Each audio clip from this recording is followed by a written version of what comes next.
Bismillahirrahmanirrahim. Assalamualaikum warahmatullahi wabarakatuh. Alhamdulillahi ala ihsanihi wa syukru lahu ala taufiqihi wa amtinanihi. Wassalatu wassalamu ala asfa asfiyaihi wa khairi khalqihi wa ala alihi wa ashabihi. Wa man sanna bisunnatihi ila yaumi liqaihi. Ashhadu an la ilaha illallah ta'ziman li sya'nihi. Wa ashhadu anna Muhammadan abduhu wa rasuluhu ad-da'i ila ridwanihi, amma ba'd. Alhamdulillah, segala puji bagi Allah Subhanahu wa taala. Tidak mungkin kita bisa sampai di titik ini, mempertahankan keimanan, mempertahankan keislaman, dan mempertahankan ketaatan kepada Allah Subhanahu wa taala kecuali melalui kekuatan dan pertolongan Allah Subhanahu wa taala. Maka syukur kita adalah wajib bagi kita yang masih butuh kepada Allah Subhanahu wa taala. Syukur kita adalah wajib bagi kita yang tahu diri kepada Allah Subhanahu wa taala. Maka kenapa seseorang diperintahkan untuk bersyukur? Itu semata-mata supaya kita tahu bahwasanya kita harus sadar sebagai seorang hamba yang butuh kepada Allah, dan kita harus tahu diri atas semua yang telah diberikan oleh Allah Subhanahu wa taala kepada kita.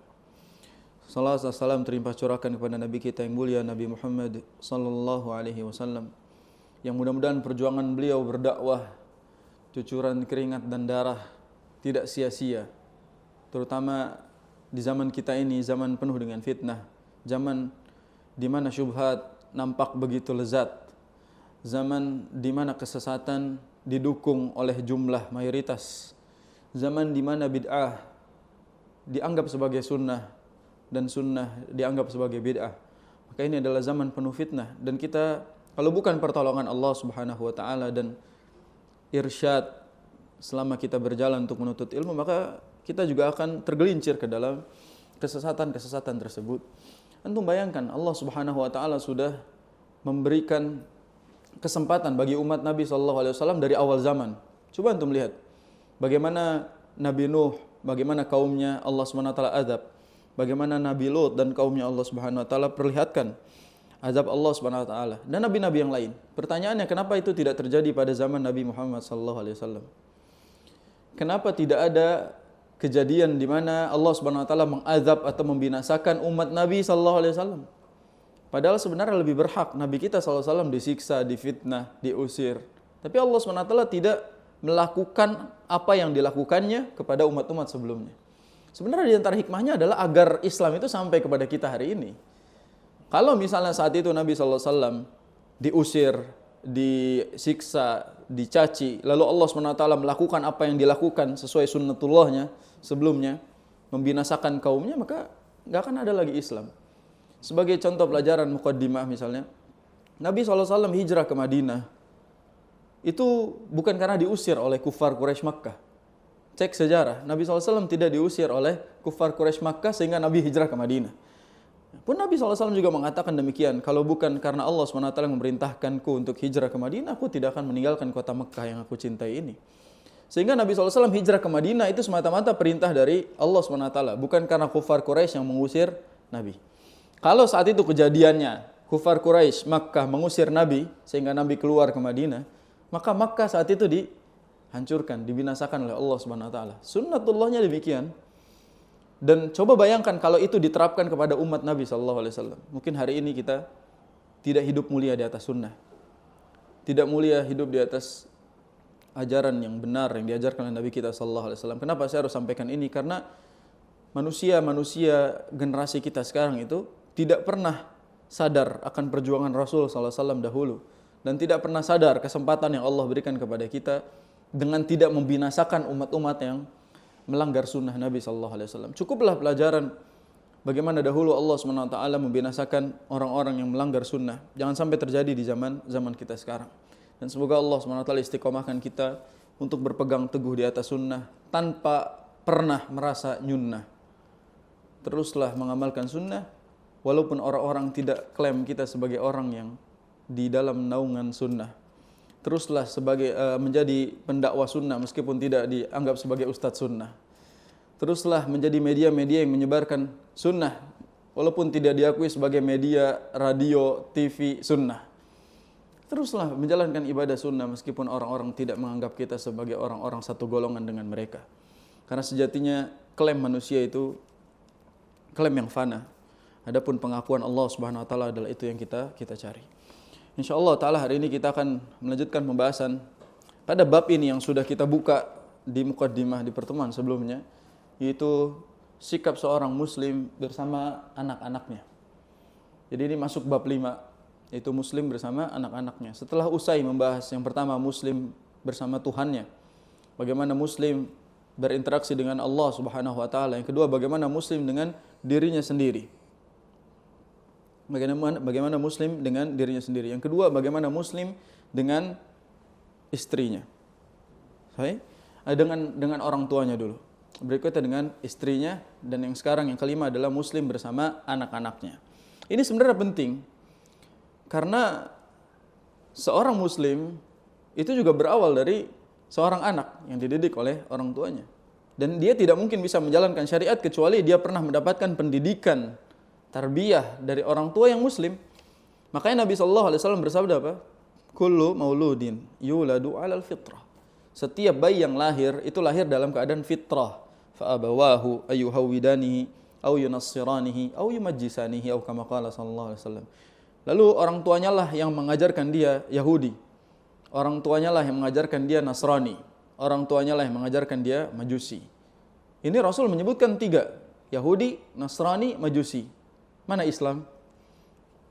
Rasul SAW tidak menyebutkan orang tuanya lah yang mengajarkannya Islam. Tapi Rasul menyebutkan 3 langsung. Yahudi, Nasrani, Majusi. Mana Islam? Islam ada di kata yang sebelumnya, yaitu yuladu ala al-fitrah. Seorang bayi yang lahir itu lahir dalam keadaan fitrah, dan fitrah di situ adalah Islam. Dia lahir dalam keadaan muslim, semuanya lahir dalam keadaan muslim karena mereka sudah bersaksi ketika Allah Subhanahu wa taala katakan, "Alastu bi rabbikum?" Bukankah aku adalah Tuhan kalian? Qalu bala syahidna. Mereka menjawab, "Iya, betul ya Allah, Engkaulah Tuhan kami." Begitu lahir, mereka muslim sampai orang tuanya yang membawa mereka sesuai dengan ajarannya masing-masing. Sehingga peran orang tua di dalam kehidupan seorang insan, tarbiyah orang tua di dalam perjalanan hidup seorang anak itu sangat berpengaruh terhadap bagaimana anak itu ke depannya. Dia lahir dari orang tua yang muslim, istiqomah mendidik anaknya di ajaran Islam, maka dia akan istiqomah di atas keislamannya. Atau sebaliknya, dia lahir dari keluarga yang non-Islam, lalu dibawa ke agamanya, maka dia akan abadi di atas agamanya kalau dia tidak mencari kebenaran itu. Maka di sini di pertemuan lalu kita bahas bahwasanya anak adalah amanah dari Allah Subhanahu wa taala. Oke, amanah. Setelah Allah berikan anak 12 misalnya. Antum mau bagaimana kan anak itu? Ya, proses pembuatannya sudah, produksinya sudah, tinggal bagaimana kita memaksimalkannya. Anak ini mau dikemanakan? Sebenarnya yang lebih berat daripada memikirkan mau dikasih makan apa adalah mau diajarkan apa, mau diarahkan kemana, itu yang lebih berat. Orang mungkin takut punya banyak anak karena takut gak bisa ngasih makannya. Ekonominya sulit sehingga dia tidak mampu membiayai anak yang banyak misalnya. Itu yang dia takutkan, tapi dia lupa. Dia harusnya juga takut bagaimana caranya mentarbiyah anak-anaknya itu. Kita misalnya punya anak 1. Untuk menambah anak kedua, itu harus berpikir anak yang pertama ini sudah berhasil tarbiyahnya dari awal atau belum. Ketika kita sudah melihat fondasi itu sudah diterapkan ke dalam anak yang pertama ini, dan dia sudah yakin insya Allah ke depannya dia akan sesuai dengan tarbiyah kita, maka progres berikutnya silakan dilanjut. Tapi kalau misalnya anak pertama ini masih jauh dari tarbiyah yang diajarkan oleh Rasul SAW, maka yang kedua ini planningnya masih agak panjang gitu. Kadang orang cuma mikir jarak anak 1 ke anak kedua itu 2 tahun, 3 tahun, setahun. Dia lupa progres anak ini seperti apa. Bagaimana visi ketika anak pertama ini lahir, apa yang ditarbiyah kepada anak tersebut, berhasil atau tidak, baru ke produksi berikutnya. Jangan rajin produksi tapi lupa kualitasnya. Sehingga kuantitasnya begitu banyak namun gak ada kualitasnya. Ya, punya anak misalnya 11, semuanya malah gak ngerti agama. Semuanya sibuk sama sosial medianya. Semua sibuk sama dunia entertain misalnya. Maka ini gak ada faedahnya. Nanti ketika mati yang nyolatin ustadz-ustadz juga, bukan anaknya. Sehingga ini ngerepotin ustadz sebenarnya gitu. Anaknya 11, gak ada yang bisa nyolatin bapaknya. Nyuruh ustadz lagi. Kemana anak-anaknya itu? Maka dalam hal ini, setelah kita tahu anak adalah amanat, maka yang lebih berat dari menjalankan amanat itu adalah mendidiknya.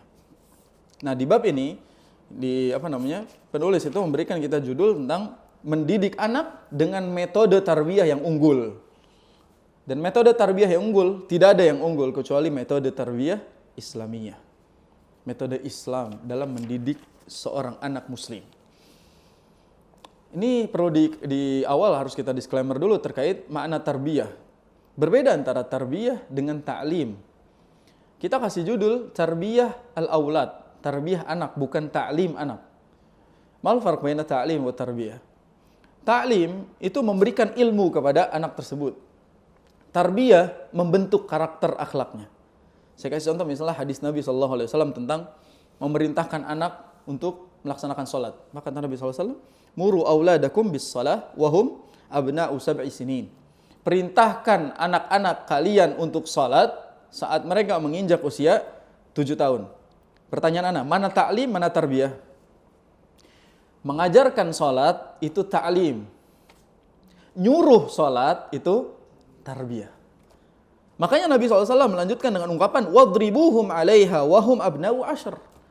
Dan pukul dia ketika disuruh sholat namun enggak mau pada saat usianya menginjak 10 tahun. Mana tarbiyah, mana ta'lim? Ta'limnya ngajarin sholat. Tarbiyahnya mukul saat dia enggak mau disuruh sholat.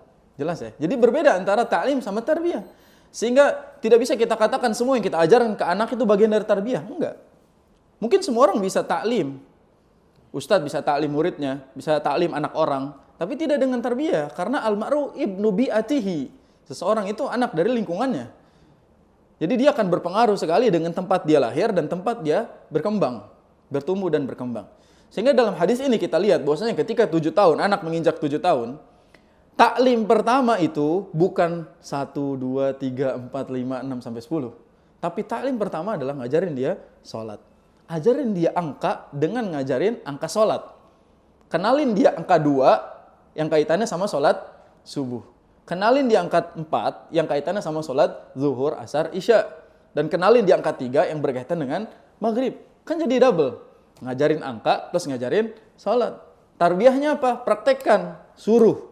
Dan Nabi SAW berarti memberikan kita tarbiyah, suruh anaknya sholat ketika 7 tahun. Tapi kalau dia nggak mau, ya biarin dulu. Itu tarbiyah. Kadang anak zaman sekarang, Masya Allah, bapak-bapak zaman sekarang terlalu dini ngajak anaknya ke masjid. Memang tujuannya bagus, supaya anak terbiasa ke masjid. Tapi ketika ngajaknya terlalu dini, Nabi udah kasih angka minimal 7. Ketika kita ngajaknya di bawah itu, malah belum masanya, dia belum siap mendapatkan pengajaran itu, jatuhnya malah merusak dan mengganggu orang lain. Coba untuk melihat, datang ke masjid, tiba-tiba bapaknya ngajak anak 3 tahun. 3 tahun, lari-lari ke sana, ke sini, segala macam. Malah bikin jamaah sholatnya jadi nggak khusyuk. Ini malah mudarat. Maka orang tua juga harus tahu bagaimana cara memerintahkan dan bagaimana cara mengaplikasikannya dengan tarbiyah. Nah ketika 7 tahun, anak disuruh doang, nak sholat itu wajib. Kamu sebagai seorang muslim wajib sholat. Kenalkan sholat kepada dia, ajarkan sholat itu begini, begini, begini. Kalau dia masih malas-malesan, biarin. 7 tahun, jangan terlalu kasar. Jangan sampai tarbiyahnya baru 7, ngambil tarbiyah anak 10. Padahal dipukul itu di usia 10. Dan itu juga pukulannya bukan pukulan main sabet pakai gesper, pukul pakai rotan, bukan. Itu pukulan-pukulan yang ghairu mubarrih, tidak melukai dan tidak meninggalkan bekas pada mentalnya. Nah itu kalau 10 tahun disuruh sholat boleh dipukul, apalagi yang umur udah 30 tahun. Disuruh sholat, nggak mau, disepak enaknya itu. Kalau oke 10 tahun berarti 10 tahun itu dipukul, tambah 10 berarti kanan kiri pukulnya, tambah 10 lagi kaki kanan, kan gitu kan ya. Terus bertambah, 40 tahun gak mau sholat kaki kiri. Maka itu begitu terus tarbiyahnya. Sehingga malulah ketika orang tua punya anak yang sudah bangkotan, disuruh sholat gak mau, dan tarbiyahnya tidak dipraktekkan. 10 tahun saja suruh pukul, kalau nolak, apalagi di atasnya. Itu sebagai orang tua harus mengetahui bagaimana tarbiyah itu disesuaikan dengan metode dan usia yang tepat bagi si anak tersebut. Sehingga jangan terlalu dini memaksa dia untuk menjalankan apa yang belum usianya. Ngajarin perkalian buat anak umur 2 tahun. Ya misalnya, kan banyak sekarang orang tua pengen anaknya berkembang lebih pesat dibandingkan anak-anak seusianya. Sehingga dari kecil tuh udah diajarin algoritma misalnya. Pusing anaknya. Kadang-kadang Masya Allah, orang tuh bangga melihat anak-anak dari kecil udah pinter menghafal nama-nama menteri, menghafal nama-nama negara. Pinter kan? Ada anak kecil yang bisa nama-nama anggota tubuh tuh dia hafal semuanya. Apa keunggulannya? Dia mengetahui itu di usia yang teman sebayanya itu nggak tahu. belum belajar itu. Sehingga nggak ada keunggulan. Justru seharusnya kita mengajarkan dia dengan keunggulan yang sebenarnya bagian dari tarbiyah yang diajarkan oleh Rasul sallallahu alaihi wasallam. Ya, mulai dari bagaimana dia sholat, mulai dari mengucapkan siapa Tuhannya. Ya, makanya misalnya anak umurnya baru 1 tahun, ada orang tua yang ngajarin ngenalin ibu bapak dan keluarganya misalnya. Itu wajar. Jangan kita katakan anak 1 tahun harus diajarin tauhid. 1 tahun itu kalau ditanya di mana Allah harus jawab di atas arsy. Sabar. Kadang-kadang memang pendidikan itu kalau tidak disesuaikan dengan masanya, maka kasihan anaknya. Nanti di luar masanya dia malah kebingungan. Sehingga seperti ini harus disesuaikan sebagaimana metode Nabi SAW dan boleh diberikan punishment ketika dia tidak mau mengikuti arahan dan aturan yang sesuai dengan perintah dari syariat. Apakah anak itu dari kecil harus dididik untuk bersyahadat? Ini kan pertanyaan besar. Di antara kita mungkin belum pernah ada yang ikrar syahadat karena kita lahir dari orang tua yang muslim dan diwariskan keislamannya terus sampai sekarang. Jadi nggak ada yang pernah mengucapkan syahadat dari kecil. Tapi apakah harus? Jawabannya tidak. Karena tadi kita lahir dalam keadaan fitrah. Jadi yang harus diajarkan adalah dia kenalkan bahwasanya kamu ini muslim, Tuhan kamu adalah Allah Subhanahu wa taala. Dan berikutnya baru kita ajarkan secara perlahan. Nah, itu yang disampaikan oleh Rasulullah SAW sebagai muqaddimah bahwa dalam tarbiyah itu berbeda dengan ta'lim. Wahai para orang tua dan kita semua adalah orang tua yang masih belajar dalam mendidik, jangan perbanyak ta'lim pada anak-anak usia itu. Karena masa ta'lim itu masa dia sekolah nanti. Dia akan belajar. Ada 3 kan yang berbeda antara tarbiyah, ta'lim sama tadris. Ya. Kalau ta'lim tadi mengajarkan satu ilmu, teori. Kalau tarbiyah menanamkan atau menumbuhkan karakter atau akhlak, itu tarbiyah. Ngajarin anak makan pakai tangan kanan, itu tarbiyah. Ya. Ngajarin salim, cium tangan, itu tarbiyah. Yang ketiga ada namanya tadris. Kalau tadris itu berlaku ketika di sekolah. Nah, biarin aja apa-apa yang nanti dulu kita pelajari di sekolah, biarin nanti anak itu mengalaminya di masa-masa sekolah. Gitu. Adapun yang lain, kita dari anak-anak usia kecil itu, di balita misalnya sampai usia 5 tahun lah kita sebut, kita perbanyak tarbiyah. Membangun karakter, menumbuhkan karakter akhlak yang diajarkan oleh Rasul sallallahu alaihi wasallam, bukan teori. Bukan teori-teori. Adapun teori-teori biarkan nanti itu berjalan. Sehingga dulu mungkin kita punya planning gini, kayaknya kita punya anak usia 5 tahun udah hafiz 30 juz. Insya Allah 5 tahun hafiz 30 juz. Bapaknya aja 20 tahun baru hafal Quran misalnya. Ibunya sampai sekarang belum kelar-kelar hafalannya misalnya. Dia pengen anak 5 tahun, gimana ceritanya? Itu semua tidak bisa dipaksakan. Sehingga masing-masing anak yang lahir itu berdasarkan kemampuannya. Dan jangan bandingkan. Nanti ini dibahas juga, jangan dibandingkan antara anak satu dengan anak yang lainnya. Bahkan seusianya pun jangan dibandingkan. Nah, yang pertama yang akan kita bahas, metode tarbiyah Islam kepada anak. Yang pertama adalah, di sini penulis menyebutkan bahwasanya hendaknya orang tua itu selalu dekat dengan anak-anaknya. Yang pertama dengan memberikan perhatian kepada mereka. Memberikan perhatian itu berarti berisi tentang kasih sayang, bagaimana orang tua itu berinteraksi dengan anaknya, bermain dengan anaknya. Memberikan perhatian sama juga memberikan waktu kepada mereka. Yang kadang-kadang hak mereka itu hilang gara-gara handphone kita. Mereka jadi yatim piatu gara-gara orang tuanya lebih dekat sama gadgetnya. Anak itu menjadi yatim piatu ketika anaknya dibiarin main, ibunya scroll TikTok, bapaknya juga main WhatsApp. Dua-duanya main handphone, anaknya dibiarin. Anaknya rewel dikit, kasih handphone. Dia tidak mendapatkan perhatian orang tuanya. Yang dia dapatkan adalah perhatian orang-orang yang ada di gadgetnya. Makanya anak-anak lebih kenal Upin Ipin daripada orang tuanya. Anak-anak lebih kenal Baby Shark dibandingkan orang tuanya. Dia lebih sering ketawa, lebih sering berhenti nangis ketika dikasih handphone dibandingkan digendong sama orang tuanya. Itu berarti dia sudah yatim piatu sebab orang tuanya lebih sering mendidik handphonenya dibandingkan anaknya. Maka membangun perhatian itu dimulai dari usia-usia yang sangat, dari dia berapa bulan, 6 bulan, 7 bulan, menjelang 1 tahun. Itu fase-fase dia tahu mana orang tuanya, dia mulai tahu diperhatikan, disayang oleh orang tuanya. Perbanyak memberikan perhatian kepada mereka dan jangan sampai handphone itu menjadi penghalang antara perhatian kita kepada anak kita. Yang berikutnya adalah mengajak bermain. Ini penulis menyebutkan itu, mengajak bermain. Ini sebenarnya kaitannya sama tentang bagaimana orang tua sekarang menjadikan handphone sebagai penghibur anaknya ketika nangis. Padahal harusnya kita yang ngajak dia main. Kita yang harus menghibur dia ketika dia nangis. Kita yang harus bawa dia jalan-jalan keluar ketika dia rewel. Bukan handphone. Nah ini terjadi hanya di zaman siapa? Di zaman kita, dan tidak mungkin pernah terjadi di zaman sebelum adanya handphone. Ya. Jadi seperti ini tuh sebenarnya tarbiyahnya kekinian di zaman sekarang. Di mana orang tua harus banyak belajar dan lebih dekat dengan anaknya dengan cara mengajak main. Bagaimana kalau orang tuanya misalnya sibuk sama urusan kerjaan? Bapaknya kerja wajar. Ibunya juga kerja misalnya. Kerjanya keluar lagi. Anaknya dititip sama neneknya misalnya. Anak titip sama neneknya, bapak ibunya kerja. Nanti begitu bapak ibunya pulang, anaknya manggil om, tahu rasa. Om sama tante nanti manggil. Udah nggak diakuin sama anaknya. Karena dia nggak merasa itu. Dia nggak punya waktu, nggak punya fase di situ. Padahal harusnya dia itu minimal ibunya. Makanya di pertemuan lalu saya sudah katakan bahwa istri kita meskipun dia ustazah, meskipun dia seorang yang alimah, orang yang pintar dan dia sebenarnya bisa berdakwah, kita tahan dia di rumah untuk mendidik satu jamaah, yaitu anaknya. Punya anak 5 berarti jamaahnya 5. Punya anak 12 berarti muridnya 12. Bikinkan daftar absen dan buku mutabaah. Bikin madrasah di rumah. Bilang ke istrinya, kamu jadi gurunya. Saya kepala sekolah, saya yang gaji kamu. Saya yang bikin kurikulum, saya yang gaji kamu, kamu yang jadi gurunya. Ini murid-murid kamu, saya gaji sekian-sekian. Ngapain ngajar di luar? Ngajarin anak orang, sedangkan anak di rumah nggak pernah diajarin.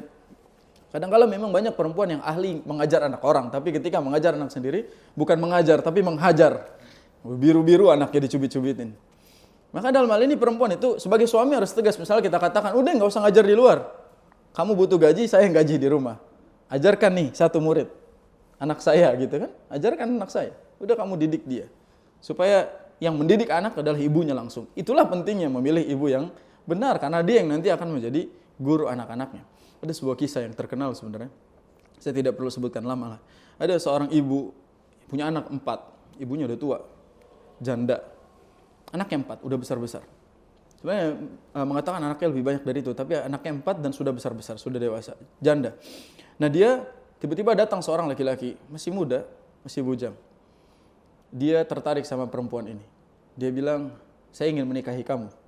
Kata perempuan ini apa?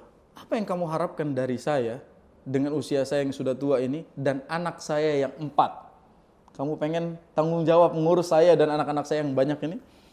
Kata laki-laki itu, yang saya cari adalah saya melihat kamu berhasil mendidik anak-anak kamu itu dan saya pengen anak saya nanti lahir dari kamu dan berhasil dididik olehmu. Sehingga laki-laki ini mencari seorang wanita yang bisa mendidik anaknya karena dia melihat portfolionya, progresnya si ibu ini berhasil mendidik 4 anak. Lebih berpengalaman. Dia punya pengalaman mendidik 4 anak dan berhasil. Ya. Maka si laki-laki ini mengatakan saya pengen anak saya lahir dari kamu dan dididik supaya menjadi anak yang berhasil. Ya, itu laki-laki punya prinsip, kita juga punya prinsip. Maka jangan disamakan antara satu dengan lainnya. Tapi ini pelajaran bahwasanya dalam hal memilih, maka lihat juga dari sisi dia siap atau tidak menjadi orang yang mendidik anak-anaknya nanti. Baik, berikutnya, yang ketiga, di antara tarbiyah kepada anak yang berdasarkan masih dalam internal ini, berkaitan dengan apa? Menghadirkan rasa cinta kepada mereka saat memberikan perintah. Sehingga mereka melaksanakan perintah atau taat perintah itu sebab cinta, hormat, dan percaya sama kita. Bukan karena mereka takut. Banyak anak yang mungkin disuruh sama orang tuanya ya terpaksa. Karena dia tahu dia harus mentaati orang tuanya, dipaksa, dia nggak mau. Tapi ada juga yang mentaati perintahnya karena dia tahu dia cinta sama orang tuanya cinta sama dia, dan dia percaya perintah ini memang datang dari orang yang dia sayangi. Sehingga membangun cinta ini, membangun rasa cinta, membangun kasih sayang yang ketiga ini berpengaruh nantinya dia menjalankan perintah sesuai dengan tekanan atau sesuai dengan kasih sayang. Ini juga berkaitan dengan jangan malu mengungkapkan apa? Rasa sayang kepada anak. Sehingga mereka nanti juga tidak malu mengungkapkan rasa sayangnya kepada kita. Mohon maaf, ada beberapa keluarga yang garing sekali. Bisa kita katakan garing, keluarganya interaksinya tuh kering. Tidak pernah saling mengucapkan rasa sayang.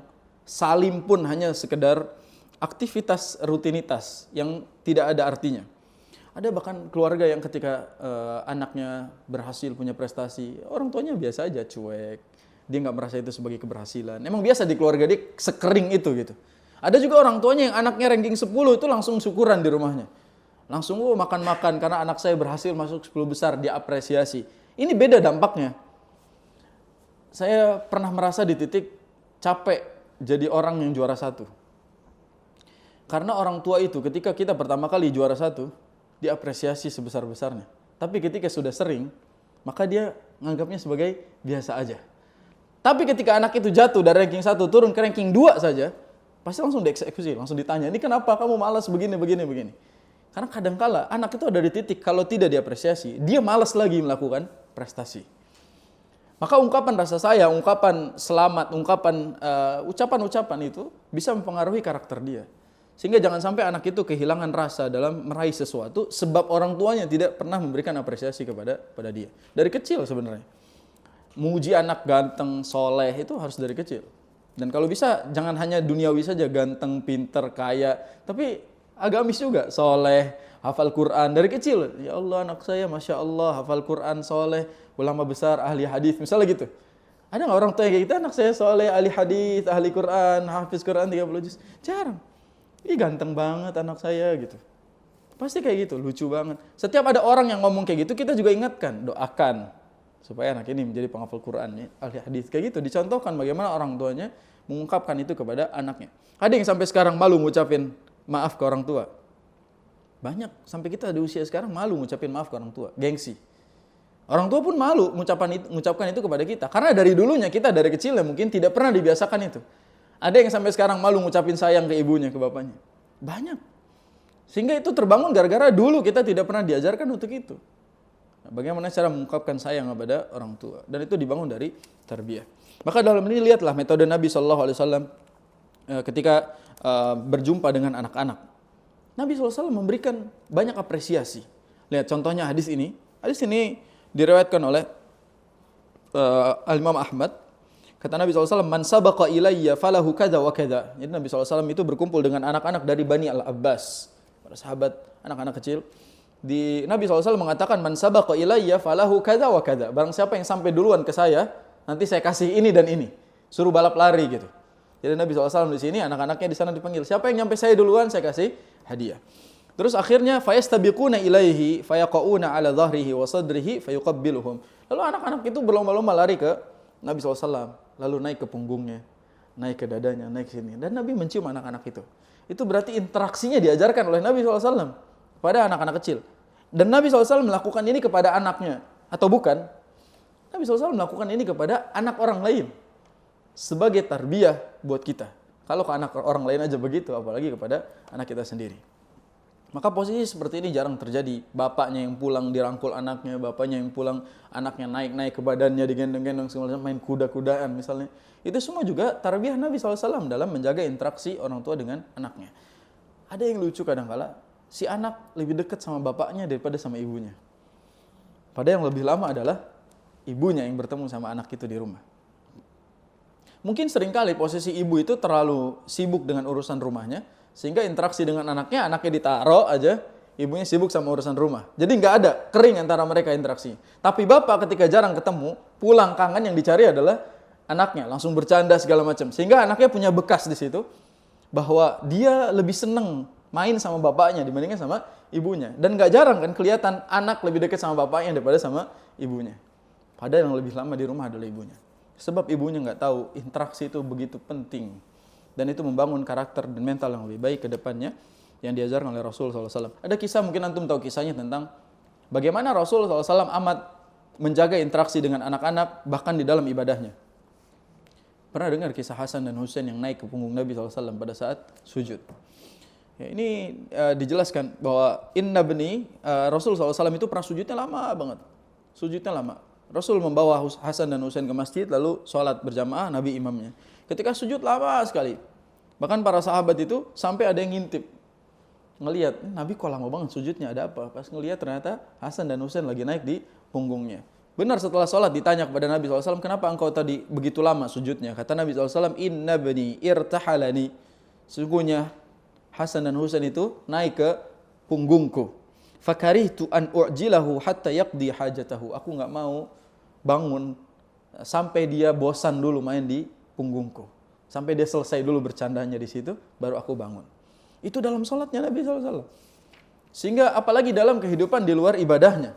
Itu menandakan bahwasanya Nabi SAW salat saja benar-benar membiarkan, udah biarin mereka main dulu, sampai selesai, bangun. Lagi jadi imam loh. Lain dengan kita yang kadang-kala nggak mau diganggu sama sekali sama anaknya. Padahal itu yang diajarkan oleh Nabi SAW. Ini pesan juga buat kita, terutama para da'i, para pendakwah. Interaksi dengan anak yang kering, itu akan membuat dia tidak percaya dengan apa yang disampaikan oleh bapaknya, meskipun bapaknya ustadz. Antum tahu nanti anak itu mungkin tidak akan mau mendengar nasihat kita, padahal kita ini memberikan nasihat ke begitu banyak anak di luar sana. Sebab karena kita tidak membangun bondingnya dari kecil. Dan sering anak ustadz diajarin ustadz lain. Ya, anak ustadz diajarin ustadz lain. Bapaknya ustadz, diajarin sama ustadz lain. Sering anak ustadz, ustadznya punya pondok, anaknya dimasukin pondok ustadz lain.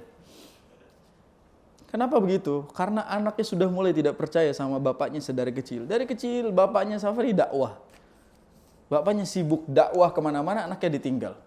Begitu pulang bapaknya capek. Kadang-kala bapaknya masih sibuk menjawab-jawab pertanyaan di handphone. Gak kelar-kelar. Anaknya gak dapat interaksi itu. Sehingga begitu dia dewasa, dia berpikir, oh bapaknya sibuk dakwah. Dan gak mungkin sibuk sama dia. Dia mungkin lebih percaya nanya sama ustadz lain dibandingkan sama bapaknya yang ustadz. Begitulah kira-kira dampak dari keringnya interaksi, mulai dari kasih sayang, bercanda, tadi kita sebut perhatian dan lain-lain. Karena begitulah yang Nabi SAW sampaikan kepada kita.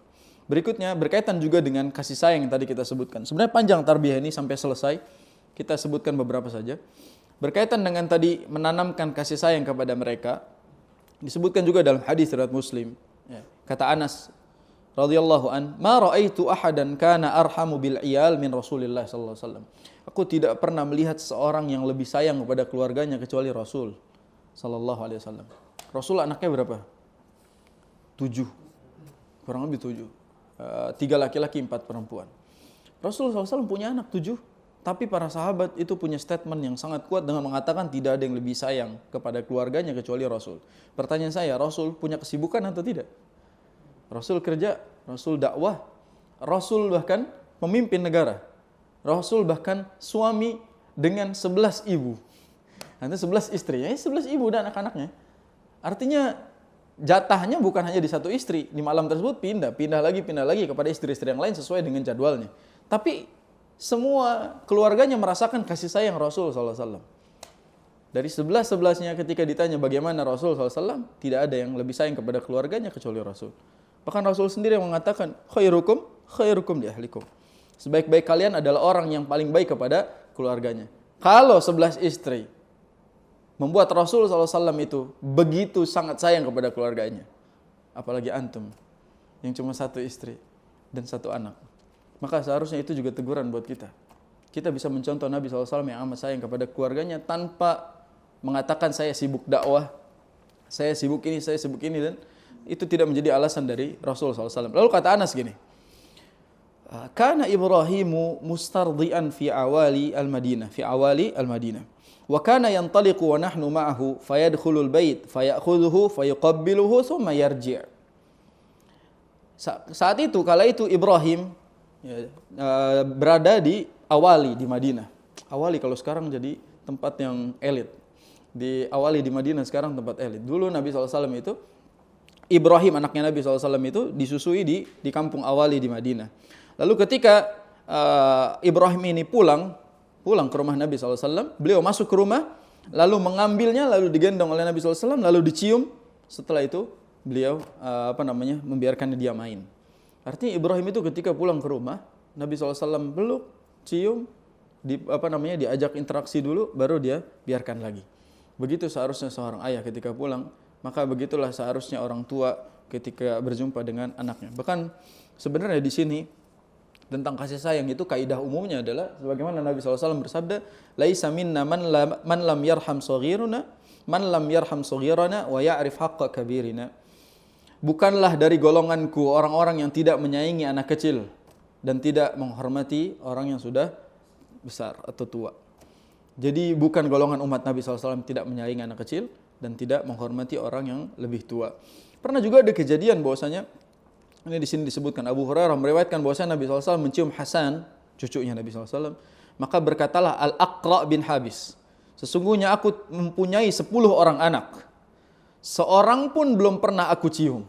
Lihat, aku punya 10 anak, seorang pun belum pernah aku cium, kata Al-Aqra bin Habis. Padahal Nabi SAW tadi mencium cucunya, satu orang. Aku punya 10 anak tapi aku belum pernah mencium cucunya. Terus kata Nabi, mencium anakku. Kata Nabi SAW, man la yarham la yurham. Ini hadis yang dari kecil kita hafal. Barang siapa yang tidak menyayangi, maka tidak akan disayangi. Dan ketika kita gagal menyayangi anak kita di waktu kecil, maka mereka tidak akan menyayangi kita di waktu tua. Sebagaimana kisah Abu Hurairah radhiyallahu an bersama ibunya, di mana Abu Hurairah radhiyallahu an sangat berusaha untuk mendakwahkan ibunya masuk ke dalam Islam. Minta doa kepada Nabi, berusaha mendakwakan segala macam. Sampai akhirnya ibunya masuk Islam dan berterima kasih kepada Abu Hurairah. Di antara kisah yang paling terkenal, Abu Hurairah mengatakan apa? Assalamu alayki ya ummati. Keselamatan bagimu wahai ibundaku tercinta yang telah menyayangiku di waktu kecil. Lalu ibunya jawab, keselamatan juga atasmu wahai Abu Hurairah yang telah berbakti kepadaku di waktu tua. Lihat bagaimana dampak si ibu ini menyayangi anaknya di waktu kecil, lalu dampak baliknya adalah anak ini menyayangi orang tuanya di waktu tua. Sehingga kalau pengen disayangi di waktu tua, bangun itu sedari kecil. Kalau tidak pernah dilakukan, jangan banyak berharap. Mungkin ada anak-anak yang pas tua orang tuanya dimasukin ke panti jompo, itu mungkin kecilnya anaknya ngerasa di panti asuhan. Karena tidak dididik, tidak pernah mendapatkan kasih sayang, tidak pernah mendapatkan perlakuan yang baik. Orang anak dididik pakai didikan penjajahan gitu kan. Dia dididik dengan penjajahan, kerja rodi semuanya. Sehingga keras dididik. Saking pas gedenya juga dia akan mencontoh orang tuanya. Saya juga berpikir bahwa karakter kita sekarang itu sama persis dengan karakter orang tua kita. Kalau dilihat gitu, orang tua kita begitu, kita juga sekarang begitu. Dulu kita mungkin diperlakukan begitu sama orang tua kita, sekarang kita jadi memperlakukan itu kepada anak kita. Begitu rasanya. Dan memang berarti kalau dulu orang tua kita gagal mendidik kita, hari ini kita nggak boleh gagal mendidik anak kita. Karena nanti si anak itu akan mendidik anaknya sebagaimana kita mendidik dia. Itu jangka panjang yang harus difikirkan sebagai orang tua. Kenapa disebut sebagai amanat yang sangat berat yang Allah SWT berikan? Karena sebegitu susahnya amanat dari Allah Subhanahu wa taala. Ada satu kisah lagi di mana seorang Arab Badui datang kepada Nabi sallallahu alaihi wasallam. Beliau mengatakan, "Pernahkah kamu mencium anakmu?" Nanya kepada Nabi sallallahu alaihi wasallam. "Pernahkah kamu mencium anakmu?" Kata Arab Badui itu. Nabi SAW tanya kepada Arab Badui itu, "Kamu pernah mencium anakmu?" Kata Arab Badui itu apa? "Untuk apa kami mencium mereka?" Lihat. Apakah kamu pernah mencium anakmu? Kata Arab Badui itu, "Untuk apa kami mencium mereka?" Berarti lihat bagaimana mereka tinggal di lingkungan yang sahra seperti itu, keras segala macam. Mungkin kasih sayangnya berbeda. Jadi nggak pernah ada yang namanya orang tua nyium anaknya. Ketika ditanya oleh Nabi, "Pernahkah?" Lalu dia jawab, "Untuk apa kami mencium mereka?" Kata Nabi SAW, "Au amliku laka an naza'allahu min qalbika rahmah." Maukah kamu nanti Allah cabut kasih sayang di dalam hatimu? Jadi kalau kamu tidak pernah melakukan itu, kamu mau nggak nanti rasa kasih sayang itu Allah cabut di dalam kehidupan kamu sehingga kamu benar-benar tidak menyayangi siapapun? Itu hanya soal mencium anaknya. Maka dalam hal ini didikan seperti itu merupakan tarbiyah yang penting. Terakhir yang mungkin Anda ingin sampaikan adalah sebuah hadis yang diriwayatkan dari Aisyah Ummul Mukminin radhiyallahu anha. Anna Fatimah kanat idza dakhalat 'ala an-nabi qama ilaiha farahaba biha wa qabbalaha wa ajlasaha fi majlisihi. Wa kana idza dakhala 'alaiha qamat ilaihi fa akhadhat bi yadihi farahabat wa qabbalathu wa ajlasathu fi majlisiha fadakhalat 'alaihi min fi maradihi alladhi tuwfiya fihi farahaba biha wa qabbalaha. Allah Subhanahu. Ini gambaran yang luar biasa dari bagaimana Rasulullah SAW menyayangi anaknya, yaitu Fatimah radhiyallahu anha. Jadi Fatimah itu ketika masuk menemui Rasul SAW, maka Rasul berdiri menyambutnya. Perhatikan, lihat. Anaknya datang, Rasul berdiri menyambut anaknya. Lalu Rasul SAW menciumnya. Lalu Rasul SAW mendudukkannya di tempat duduk beliau. Rasul berdiri, sambut, didudukin di tempat duduk beliau.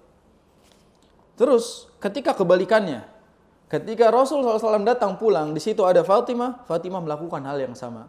Fatimah berdiri, menyambut Rasulullah SAW, mencium Rasul dan mendudukan Rasul di tempat duduknya yang tadi dia duduk. Dan kejadian ini terjadi sampai Rasulullah SAW mendekati ajalnya. Ketika mendekati ajalnya, Rasulullah SAW dalam keadaan sakit berbaring di kamarnya, datang Fatimah, Rasul masih menyambutnya dan menciumnya. Ini yang jarang terjadi di keluarga kita. Kadang-kala kita sibuk dengan urusan kita masing-masing, dan ketika anak itu pulang, yang kita lakukan itu langsung ngasih penghukuman kepada dia. Entah dari mana mainnya, kenapa baru pulang jam segini, langsung dimarahin depan pintu. Gak ada orang tua yang nyambut. Ya, disambut, dipeluk dulu, dicium dulu, ditanyain, habis main dari mana, main sama siapa aja, dengan penuh kelembutan. Dan mungkin kita sendiri juga jarang merasakan itu dulu bersama orang tua kita. Karena mungkin tarbiyah itu belum diterapkan oleh mereka, dan mereka juga mungkin belum mengetahui tentang tarbiyah Islam di dalam masanya. Sekarang kita yang sudah tahu, maka terapkan itu secara perlahan. Ketika anak datang ke rumah, sambut dia supaya dia merasakan dia datang ke keluarganya, bukan datang ke sebuah bangunan yang diisi oleh orang-orang. Dia datang ke rumah. Maka antum tahu Gen Z sekarang itu mengeluhkan apa? Mereka itu punya rumah yang tidak seperti rumah. Ya. Makanya mereka bilang, kukira ini rumah, ternyata bukan. Ini bukan rumah.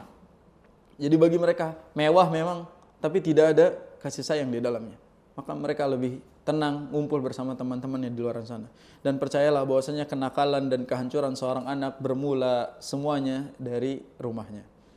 Jadi jangan salahkan di mana dia sekolah, di mana dia nongkrong. Dia tidak betah di rumahnya.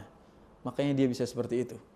Dan untuk membangun rumah, kita sebagai orang tua, sebagai orang lebih dewasa tentunya dari anaknya, harusnya bisa mempertimbangkan segala cara agar menjadikan dia nyaman bersama keluarganya, dan dia percaya kita menjadi tempat ternyaman untuk mereka. Hadza wallahu a'lam bishawab. Mungkin baru seperempat tarbiyah dari yang disampaikan dari bab ini. Nanti insyaallah di pertemuan berikutnya kita lanjutkan tarbiyah yang berikutnya insyaallah taala. Nanti di pertemuan berikutnya akan dijelaskan tentang keutamaan anak perempuan, keutamaan anak laki-laki, dan bagaimana bersikap, apakah harus adil kepada keduanya, bagaimana sikap orang tua di dalam membanding-bandingkan anaknya. Itu insyaallah akan dibahas di pertemuan berikutnya. Wallahu a'lam bishawab. Mudah-mudahan kita tidak gagal menjadi orang tua. Kita diberikan amanah oleh Allah SWT untuk menjadi orang tua. Mudah-mudahan kita tidak gagal. Kita berhasil menghadirkannya ke dunia. Kita juga harus berhasil mendidiknya, mengenal bagaimana keras dunia dengan ilmu, dan mengenal bagaimana kerasnya akhirat juga dengan ilmu, sehingga kita semua bisa kembali berkumpul di surganya Allah Subhanahu wa taala. Amin ya rabbal alamin. Subhanakallahumma bihamdika asyhadu an la ilaha illa anta astaghfiruka wa atubu ilaik. Assalamualaikum warahmatullahi wabarakatuh.